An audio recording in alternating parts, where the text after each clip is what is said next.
Kita beralih ke berita kriminal lainnya, pemirsa. Komplotan begal sadis bersenjata api menjadi bulan-bulanan warga setelah kepergok hendak mencuri sepeda motor. Ini terjadi di wilayah Lampung, pemirsa. Keduanya ditangkap warga ketika hendak melakukan pembegalan usai mengeluarkan tembak ke arah korban sebanyak 3 kali. Tembakan ke arah korban ini sebanyak 3 kali ya. Beruntung tembakan para pelaku tidak mengenai korban. Warga yang mendengar suara letusan senjata api langsung mengejar korban dan menghakimi kedua pelaku.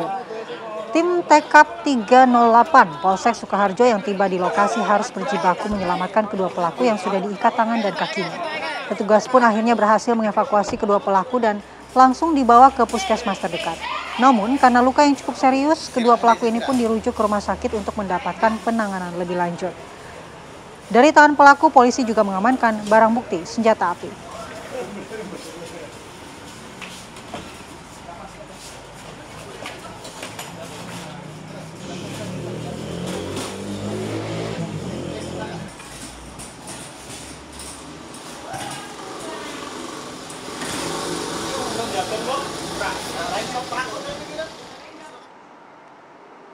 Untuk mendalami kasus ini kita bergabung dengan Kapolres Pringsewu AKBP M. Yunus. Selamat pagi Pak Kapolres. Selamat pagi Pak Kapolres.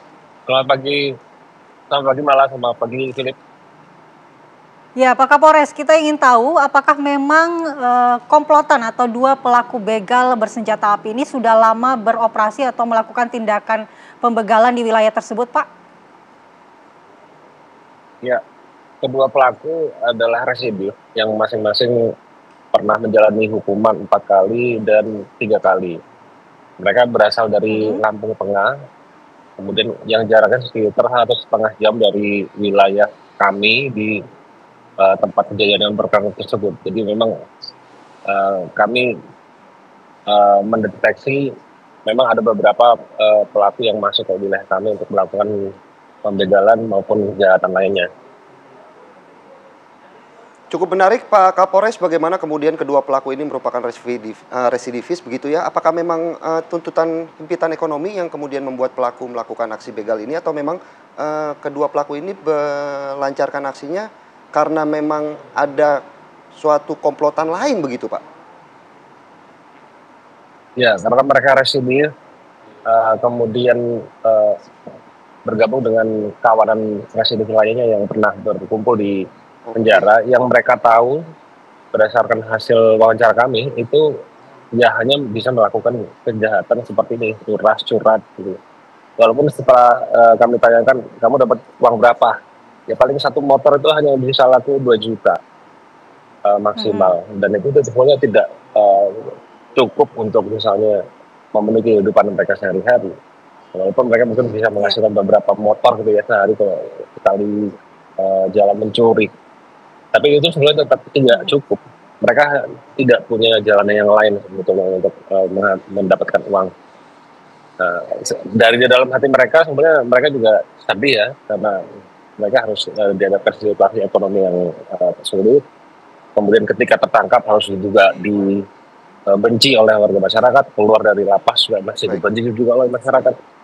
Jadi basically mereka tidak punya cara lain untuk keluar dari lingkaran setan ini. Ya, Pak Kapolres, kalau kita lihat kan ini kedua pelaku ini bersenjata api, kemudian sempat melepaskan tembakan kepada korbannya. Bagaimana kronologinya akhirnya masyarakat ini bisa menangkap para pelaku? Ya, mereka tertangkap itu awalnya dari keberanian si korban. Jadi korban ditembak sebanyak 3 kali. Dia melawan ketika tembakan kedua, beruntungnya saat melepaskan tembakan ketiga, sempi itu macet, jadi tidak keluar pelurunya dalam jarak dekat. Kemudian dia juga melawan, berhasil melumpuhkan yang satu, walaupun yang akhirnya ketika pelaku yang lainnya datang, warga juga sudah mulai berdatangan. Jadi ini karena memang di tokon tersebut warganya memang cukup kompak. Ketika ada kejahatan mereka langsung datang. Jadi itu memang sudah kami biasakan di keamanan Swakarsa, jadi mereka cukup tanggap. Namun memang ketika massa berkumpul itu memang agak susah dikendalikan, sehingga beberapa menit mereka melakukan penghakiman massa terhadap kedua pelaku sehingga berakibat hampir fatal. Tapi setelah bisa dievakuasi, kedua pelaku masih bisa diselamatkan. Baik Pak Kapolres, apakah pihak kepolisian juga sudah menyelidiki dari mana kedua pelaku ini mendapatkan senjata api, begitu? Ya sudah, dari hasil penyelidikan memang Serpi ini memang hanya bersirkulasi di kalangan tertentu, karena ini juga Serpi rakitan. Mereka saling tahu dari mana Serpi ini berasal. Lalu dari hasil pemeriksaan, Charlie yang memegang Serpi ini, dia mendapatkan Serpi itu dari mantan pelaku juga yang disampaikan sudah mati. Ini memang akan menyulitkan penyelidikan kami seterusnya untuk mendapatkan sumber dari Serpi tersebut. Ini memang alasan yang biasa ditemukan oleh para pelaku begal. Ya, Pak Kapolres, setelah menangkap para pelaku dan juga dari catatan kepolisian, sudah berapa banyak korban dari pelaku begal ini, Pak Kapolres? Ya,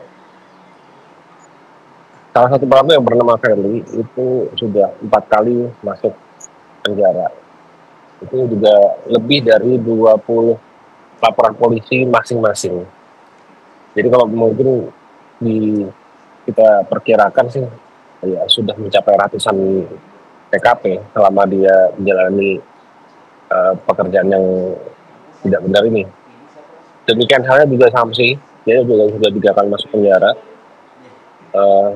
Namun dia memang relatif amatir dibandingkan dengan si seniornya si Ferli. Jadi tapi tetap dia sudah puluhan kali melakukan kejahatan, baik itu curanmor maupun curas ya dengan target warga yang mungkin membawa uang dalam jumlah besar ketika keluar dari bank.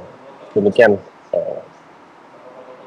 Baik Pak Kapolres, apakah pihak kepolisian juga sudah menyelidiki pihak-pihak yang menampung hasil dari barang curian yang dilakukan oleh para pelaku begal ini, Pak? Ya, ini relatif baru ya. Mereka baru keluar dari penjara, terus bertemu lagi. Kemudian merasa wilayah kami di Pringsewu itu relatif mudah sebagai sasaran kejahatan. Jadi mereka baru ini ceritanya masuk ke wilayah Pringsewu. Namun kalau dilihat dari record yang sebelumnya, dia beberapa wilayah termasuk di Lampung dan di Jawa itu kami akan mengumpulkan informasi lebih lengkap. Siapa tahu memang ada TKP lain yang memang masih belum di proses penyelidikan gitu ya. Ini akan kami maksimalkan agar pemberkasan perkara ini juga bisa lengkap sehingga di penyelidikan kali ini dia bisa dihukum sangat maksimal gitu.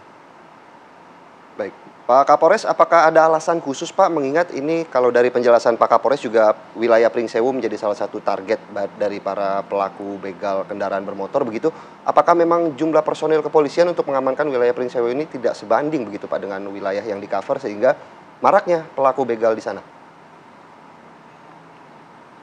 Sebetulnya kalau proporsi petugas kepolisian dibandingkan dengan penduduk di Lampung, ya hampir di semua kabupaten itu relatif sama. Memang masih kurang, tapi masih bisa dioptimalkan. Nah, kenapa kok Pringsewu menjadi salah satu target? Itu karena memang relatif warganya tidak mau melawan ketika menjadi korban kejahatan. Itu cukup menjadi rahasia umum ya, kalau misalnya di warga Pringsewu memang mayoritas ada suku tertentu yang tidak mau berkonflik. Jadi ini menjadi sebuah catatan bagi para pelaku kejahatan untuk menjadikan Pringsewu itu menjadi target. Tapi memang secara berkala setahun terakhir kami upayakan agar warga itu mempunyai keberanian yang cukup gitu untuk melaporkan kejahatan ataupun melawan ketika tindak kejahatan. Demikian. Baik, ancaman hukumannya Pak Kapolres? Ya, kedua pelaku dijerat dengan pasal 365 KUHP dengan ancaman hukuman penjara maksimal 7 tahun. Ini juga akan kami tambahkan dengan TKP-TKP lainnya yang bisa kami kembangkan. Harapannya memang bisa menjadikan pertimbangan hakim untuk memberikan hukuman maksimal yang bisa didapatkan nanti. Baik. Terima kasih. Baik, terima kasih Pak Kapolres AKBP M. Yunus atas waktunya dan penjelasannya di Apa Kabar Indonesia Pagi, dan selamat bertugas kembali Pak Terima kasih Kapolres. Pak Kapolres.